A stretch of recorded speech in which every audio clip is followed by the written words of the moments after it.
The OFYR plancha or hot plate is a uniquely crafted and crucial part of the OFYR. It is made from high-quality steel and is shaped to optimize your cooking experience. When the plate arrives, it is covered with a relatively thick layer of protective grease.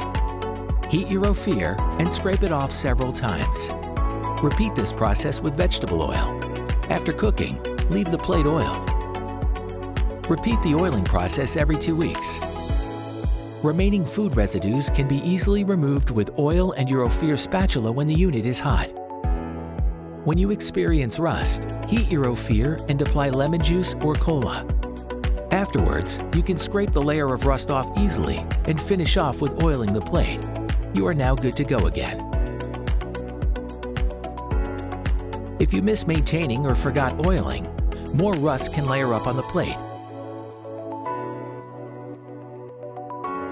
Use sandpaper or a sander to remove the rust first. Then, oil your plate completely using pan spray, coconut oil, or other vegetable oil, and repeat the oiling process when the plate is hot.